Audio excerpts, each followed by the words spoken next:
अस्सलाम वालेकुम to all my viewers, hope that you all are fine. So viewers, हमने अपने लास्ट लेक्चर में बात की थी साइकोसेक्सुअल स्टेजेस ऑफ डेवलपमेंट की। तो आइए चलते हैं अपने नेक्स्ट लेक्चर की तरफ। आज का जो टॉपिक है वो है ईगो डिफेंस मैकेनिज़म्स। और ये टॉपिक बहुत ही आसान, इंटरेस्टिंग और समझने वाला है, क्योंकि हम सब लोग अपनी डे टू डे लाइफ में कहीं ना कहीं ईगो डिफेंस मैकेनिज़म्स को यूज़ कर रहे होते हैं। ईगो डिफेंस मैकेनिज़्म, जैसे कि इसके नाम से ही पता चलता है कि ये ऐसे मैकेनिज़म्स हैं जो हमारे ईगो को डिफेंड करने के लिए, प्रोटेक्ट करने के लिए यूज़ होते हैं, मतलब हमारे ईगो का दिफा करते हैं। जैसे कि मैंने आपको स्ट्रक्चर ऑफ पर्सनैलिटी वाले लेक्चर में बताया था कि जो ईगो है ये एक रियलिटी प्रिंसिपल है और ये एक रियलिटी के साथ डील करता है। ये हमारे ईड और सुपर ईगो की कन्फ्लिक्ट को जो है ख़त्म करता है और उनमें बैलेंस करता है।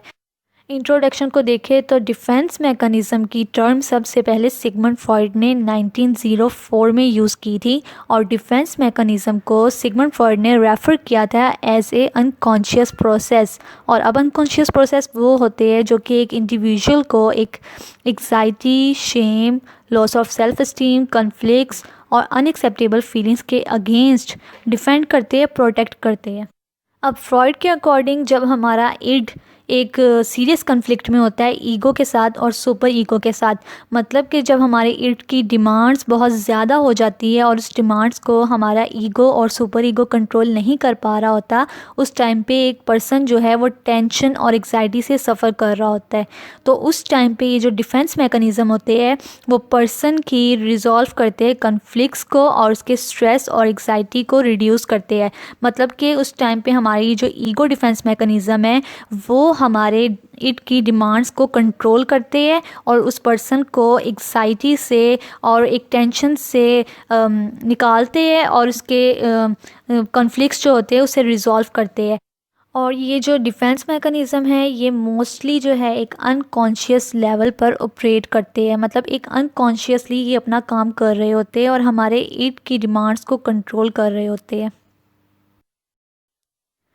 अब ये कुछ डिफेंस मैकेनिज़म्स है जिसमें repression, projection, displacement, reaction formation, regression, denial, rationalisation, conversion, sublimation and substitution include है। सबसे पहले रिप्रेशन की बात करें तो ये एक अनकॉन्शियस डिफेंस मैकेनिज़्म है। रिप्रेशन के नाम से पता चलता है कि किसी चीज़ को रिप्रेस कर देना, दबा देना, ठीक है। अब एक पर्सन, उसके लिए कोई भी ऐसी चीज़ की एग्जिस्टेंस जो कि एक्साइटी का बायस बन रही हो, वो उसे रिप्रेस कर देता है, उसे डिनाई करने की कोशिश करता है। जैसे कि वो इनवॉलेंटरीली या ऑटोमेटिकली उन मेमोरीज़ को और उन परसेप्शंस को जो कि उसके कॉन्शियसनेस में होते हैं और वो उसके लिए डिस्कम्फर्ट क्रिएट कर रहे होते हैं, तो वो उनको रिप्रेस कर देगा अपनी अनकॉन्शियस में। फॉर एग्ज़ाम्पल कि अब एक पर्सन है, उसके साथ कोई बचपन में ऐसा इंसिडेंट्स हुआ हो, जैसे कि उसने कोई ऐसा एक्सीडेंट देखा हो या उसके किसी प्यारे की डेथ हो गई हो, तो वो उसके लिए उस टाइम पर टेंशन और एग्जाइटी का बायस बना हो। तो जब वो उस पर्सन के सामने वो इंसिडेंट्स दोबारा कहीं आ जाता है, वो कोई ऐसी न्यूज़ देख लेता है, कोई एक्सीडेंट देख लेता है या अपने किसी लव वन की डेथ को दोबारा वो फेस करता है, तो तब उसके लिए वो वहाँ पर एग्जाइटी और टेंशन क्रिएट होना शुरू हो जाती है, एक डिस्कम्फर्ट क्रिएट होना शुरू हो जाती है। तो वो उन सब से बचने के लिए उन सब को, उन मेमोरीज़ को, उन फीलिंग्स को जो है रिप्रेस करने की कोशिश करेगा, रिप्रेस कर देगा अपनी अनकॉन्शियस में। इसी तरह से जब हमारा ईड और सुपर ईगो भी एक कन्फ्लिक्ट में होता है, मतलब कि जब हमारी ईड की डिमांड्स बहुत ज़्यादा हो जाती है और सुपर ईगो से रोकने की कोशिश कर रहा होता है और जो इनमें एक कन्फ्लिक्ट होता है, फिर उससे ईगो रिप्रेस कर देता है अनकॉन्शियस में। इसी तरह से फिर सम टाइम हम उस चीज़ से अवेयर नहीं होते कि कुछ चाहते भी थे हम या कुछ हुआ भी था। अगर सिंपल वे में मैं डिप्रेशन को डिफ़ाइन करूं तो इसका मतलब ये है कि एक पर्सन अपनी उन सारी इमोशनल थॉट्स, फीलिंग्स वगैरह से जो उसके लिए एक एग्जाइटी, टेंशन या डिस्कम्फर्ट का बायस बनती है, बचने के लिए उनसे उनको अपनी अनकॉन्शियस में रिप्रेस्ड कर देता है। अब बात करें प्रोजेक्शन की, तो प्रोजेक्शन एक ऐसा डिफेंस मैकेनिज़्म है जिसमें एक पर्सन जो है अपनी अनवांटेड थॉट्स को और अपने डिस्टर्बिंग इम्पल्स को किसी दूसरे पर जो है एट्रीब्यूट कर देता है, प्रोजेक्ट कर देता है। मतलब हम कुछ गलत करना चाह रहे होते हैं या हम अगर कुछ गलत कर रहे होते हैं तो हम उसको नहीं मानते, हम अपने पर से उसको जो है दूसरे पर प्रोजेक्ट कर देते हैं। फॉर एग्ज़ाम्पल कि अब एक पर्सन है, वो ब्राइब लेते वक्त, रिश्वत लेते वक्त पकड़ा जाता है, तो वो ये ब्लेम करता है कि जो उसकी ऑर्गेनाइजेशन है वो उसे पे नहीं करती इनफ सैलरी, ठीक है। तो अब उसने यहाँ पर अपनी ब्राइब लेने का ज़िम्मेदार जो है अपनी ऑर्गेनाइजेशन को कहा है कि वो मुझे एक इनफ सैलरी नहीं देती, तो इस वजह से मैं ब्राइब लेता हूँ, ठीक है, रिश्वत लेता हूँ। अब इस तरह से अगर एक और एग्जांपल दूँ कि एक पर्सन है,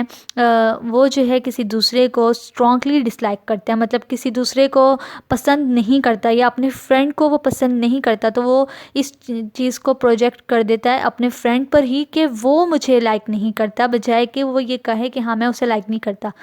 वो ये सब सिर्फ इसलिए करता है कि वो अपनी एक अनवांटेड थॉट्स, फीलिंग या डिस्टर्बिंग इम्पल्सिस से बच सके। डिस्प्लेसमेंट की बात करें तो डिस्प्लेसमेंट एक ऐसा डिफेंस मैकेनिज़्म है जिसमें एक पर्सन जो है अपनी इम्पल्सिस को, अपने आइडियाज़, अपनी फीलिंग्स को एक थ्रेटनिंग ऑब्जेक्ट से एक लेस थ्रेटनिंग ऑब्जेक्ट की तरफ ट्रांसफ़र कर देती है। मतलब हमारा जो ईगो होता है वो हमारी इम्पल्स को एक सेफ़ साइड पर लेकर जाकर डिस्प्लेस कर देता है। इस तरह से हमारी सुपर ईगो भी सेटिस्फाई हो जाती है। फॉर एग्ज़ाम्पल कि अब एक पर्सन है, वो अपने बॉस से एंग्री है, उसे अपने बॉस पर गुस्सा है, लेकिन वो अपने इस गुस्से को अपने बॉस पर नहीं निकालता, इस फियर से कि उसकी जॉब चली जाएगी, उसका बॉस उसे जॉब से फायर कर देगा। तो वो अपने इस गुस्से को अपने वाइफ, अपने फ्रेंड या अपने चाइल्ड के ऊपर जाकर निकाल देता है। अपनी वापसी पर जब घर जाता है ऑफिस से, तो वो अपनी वाइफ के साथ लड़ना स्टार्ट कर देता है, या वो अपने बच्चों को मारना शुरू कर देता है, या अपने किसी दोस्त की तरफ जाता है तो उससे लड़ना शुरू कर देता है। इस तरह से वो अपने एक थ्रेटनिंग ऑब्जेक्ट की जगह लेस थ्रेटनिंग ऑब्जेक्ट की तरफ अपनी इम्पल्स को, अपने आइडियाज़, अपनी फीलिंग्स को प्रोजेक्ट कर देता है। रिएक्शन फॉर्मेशन की बात करें तो इसमें अब एक पर्सन की जो एक रियल इंटेंशन होती है किसी भी चीज़ को लेकर, वो उससे एक एक्सट्रीम ऑपोजिट वे में बिहेव करना शुरू कर देता है या सोचना शुरू कर देता है। मतलब ये कि आप लोग अपनी एक इनर फीलिंग्स को एक आउटवर्ड बिहेवियर में बिल्कुल ही ऑपोजिट वे में एक्सप्रेस करते हो। अगर हमारा ईड हमें कुछ सेल्फिश करने को कहता है तो हमारा सुपर ईगो उसे रिजेक्ट कर देता है। इसी तरह फिर हमारा ईगो भी उसे रिजेक्ट कर देगा और हमें कुछ और करने को कहता है, मतलब किसी ऑपोजिट चीज़ के साथ लिंक कर देता है, तो इससे रिएक्शन फॉर्मेशन कहते हैं। फॉर एग्ज़ाम्पल कि अब एक वूमेन है, वो अपनी मदर इन लॉ को, अपनी सास को बिल्कुल ही डिसलाइक करती है, उसे पसंद नहीं करती, लेकिन अपनी इस फीलिंग्स को वो हाइड कर लेती है और फिर अपनी सास के साथ इस तरह से हो जाती है कि हाँ वो बहुत अच्छी है, वो उसे बहुत पसंद करती है, बहुत नाइस हो जाती है उसके साथ। तो ये होता है रिएक्शन फॉर्मेशन कि अब के वो उससे पसंद नहीं करती, लेकिन अब वो एक्सप्रेस कर रही है बिल्कुल ही ऑपोजिट, उसके साथ बहुत नाइस हो गई है। वो ये इसलिए कर रही है सिर्फ़ कि वो अपनी एक इनर नेगेटिव फीलिंग को कोप कर सके, उससे बच सके। रिग्रेशन की बात करें तो ये एक ऐसा डिफेंस मैकेनिज़्म है जिसमें एक पर्सन अपनी अर्ली स्टेज पर चला जाता है, अपने बचपन में चला जाता है, एक ऐसे लाइफ पीरियड में चला जाता है जो उसके लिए लेस फ्रस्ट्रेटेड होता है, और वो उसके लिए एक मोर सिक्योर टाइम होता है। तो वो उस टाइम की तरह ही एक चाइल्डिश बिहेवियर और एक डिपेंडेंट बिहेवियर जो डिस्प्ले करना स्टार्ट कर देता है। मतलब कि वो अपनी फीलिंग्स, इमोशन, डिज़ायर, थॉट्स वगैरह को उससे बचने के लिए इस तरह का बिहेवियर डिस्प्ले करना स्टार्ट कर देता है। फॉर एग्ज़ाम्पल कि अब एक नर्स है, वो मेडिसिन देते हुए कोई मिस्टेक कर देती है, फिर वो मिस्टेक करने के बाद उसको ओवरकम करने के लिए रोना स्टार्ट कर देती है बच्चों की तरह। इसी तरह अगर हम लोग एक और एग्जांपल देखें कि बहुत से बच्चे और ऐसे लोग भी होते हैं जो कि टेंशन को अपनी कोप करने के लिए अपने थंब को सक करना शुरू कर देते हैं, जैसे वो बचपन में अपनी ओरल स्टेज पर करते थे, ठीक है। और इसके अलावा अगर देखें कि एक बच्ची एग्ज़ाम में चीटिंग करते वक्त पकड़ी गई है, तो इस डर से कि उसका पेपर कैंसिल ना हो जाए, वो पकड़ी गई है, तो वो भी रोना स्टार्ट कर देती है। इसी तरह से अगर हम लोग देखें तो बहुत से ऐसे लोग हैं जो अपने बचपन के फेवरेट स्टफ़ के साथ, पिलोज़ के साथ उसको लेकर रात को हक करके सोते हैं। तो ये होती है रिग्रेशन, जिसमें एक पर्सन जो है अपन एक चाइल्डिश और डिपेंडेंट बिहेवियर डिस्प्ले करता है और उस स्टेज पर चले जाता है जो उसके लिए एक सिक्योर टाइम होता है। डिनाइल की बात करें तो ये एक मोस्ट कॉमन डिफेंस मैकेनिज़्म है जिससे हम अपनी एवरीडे लाइफ में यूज़ करते रहते हैं। तो इसमें जो है लोग एक रियलिटी को एक्सेप्ट नहीं करते, उसे रिफ्यूज़ कर देते हैं। और जो एक anxiety producing piece of information होती है, मतलब कि ऐसी इंफॉर्मेशन जो कि हमारी डे टू डे लाइफ में एंग्जाइटी प्रोड्यूस करती है, तो हम उसको एडमिट नहीं करते। फॉर एग्जांपल कि अब एक स्टूडेंट है तो वो इस चीज़ को रिफ्यूज़ कर देगा कि वो किसी कोर्स में फ़ेल हो गया है। अगर वो किसी कोर्स में फ़ेल हो जाता है तो वो बिलीव नहीं करता, वो इसको रिफ्यूज़ करने की कोशिश करते हैं कि हाँ मैं नहीं फ़ेल हुआ। इसी तरह से जो स्मोकर्स होते हैं वो इस चीज़ को एडमिट नहीं करते कि जो स्मोकिंग है वो उनके लिए, उनकी हेल्थ के लिए अच्छी नहीं है, वो बुरी चीज़ है। वो तो फिर यही कहते हैं कि नहीं नहीं, हम तो एक कॉमन सी स्मोकर है, हम तो दिन में एक बार स्मोकिंग करते हैं, हम तो ज़्यादा स्मोकिंग करते ही नहीं है, नहीं नहीं हमारे लिए स्मोकिंग बुरी नहीं है। तो वो इस तरह से उस चीज़ को एडमिट नहीं करते कि वो चीज़ उसके लिए बुरी है, वो उसको डिनाइल करते रहते हैं। इसी तरह से अगर आपको कोई ये न्यूज़ देता है कि आपके किसी करीबी दोस्त की या किसी रिश्तेदार की डेथ हो गई है, तो आप कहोगे कि ऐसा नहीं हो सकता, मैं अभी कल उससे मिल के आया हूँ, या मेरी अभी उससे बात हुई है, या वो कुछ दिनों पहले मुझसे मिला था, वो तो बिल्कुल ठीक था। तो आप कहते हो कि नहीं, तुम जो मुझे न्यूज़ दे रहे हो वो शायद गलत है, या तुम्हें गलत लगा होगा, या किसी ने गलत न्यूज़ दी है। तो इसीलिए आप एक एग्ज़ाइटी प्रोड्यूसिंग पीस ऑफ इंफॉर्मेशन, यानी एक एग्ज़ाइटी से बचने के लिए, एक टेंशन से बचने के लिए उस न्यूज़ को, उस इंफॉर्मेशन को एक्सेप्ट नहीं करोगे, एडमिट नहीं करोगे, उसे डिनाइल करोगे। रैशनलाइजेशन की बात करें तो ये एक ऐसा डिफेंस मैकेनिज़्म है जिसमें एक इंडिविजुअल जो है अपने फेलियर को और अपने सोशली अनएक्सेप्टेबल फीलिंग्स और बिहेवियर को छुपाने के लिए, ठीक है, उसे कवर करने के लिए डिफरेंट जस्टिफिकेशन देना स्टार्ट कर देता है, उससे एक्सप्लेन करना शुरू कर देता है, एक एक्सक्यूज़ और एक लॉजिकल रीजनिंग फार्मूलेट करके, लॉजिकल रीजनिंग देकर, ठीक है, सोशली अप्रूव्ड रीज़न देकर। फॉर एग्ज़ाम्पल कि एक पर्सन है, उसके पास व्हीकल नहीं है, ठीक है, वो कहेगा कि हाँ मैंने व्हीकल इसलिए नहीं लिया क्योंकि मैं अपनी लाइफ को रिस्क में नहीं डालना चाहता ड्राइविंग करके, ठीक है। अब यहाँ पर वो पर्सन इस चीज़ को छुपाने की कोशिश कर रहा है कि वो व्हीकल ले ही नहीं सकता, ये लॉजिक देकर कि मेरी लाइफ जो है डेंजर में चली जाएगी, मैं ड्राइविंग करूँगा तो मेरी लाइफ जो है रिस्क में चली जाएगी।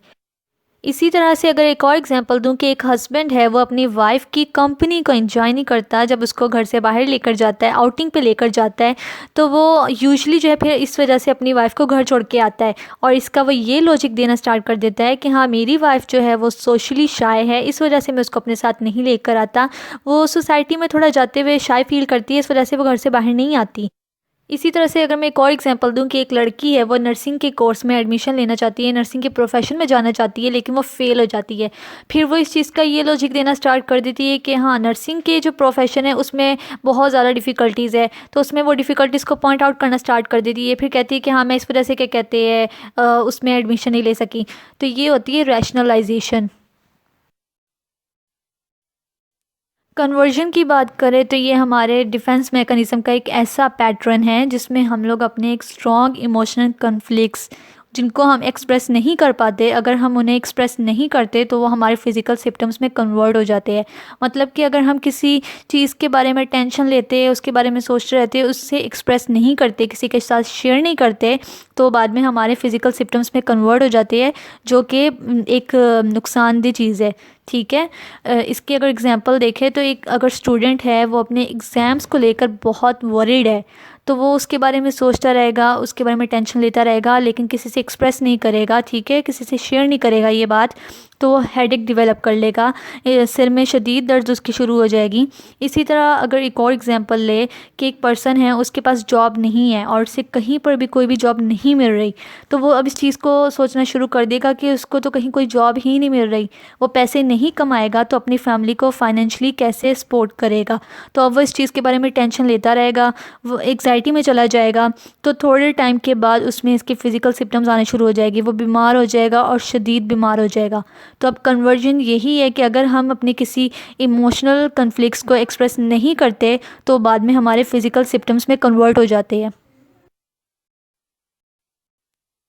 सब्लिमेशन की बात करें तो ये एक पॉजिटिव डिफेंस मैकेनिज़्म है, और इस डिफेंस मैकेनिज़्म में हम लोग एक सोशली अनएक्सेप्टेबल डिज़ायर्स को, जिसे हमारा माशरा एक्सेप्ट नहीं करता, जो गलत होती है, हम उन डिज़ायर्स को चैनलाइज कर देते हैं, मतलब चेंज कर देते हैं, कन्वर्ट कर देते हैं हम लोग एक्सेप्टेबल फॉर्म में, मतलब उस फॉर्म में चेंज कर देते हैं जिसे हमारा माशरा एक्सेप्ट भी करता है।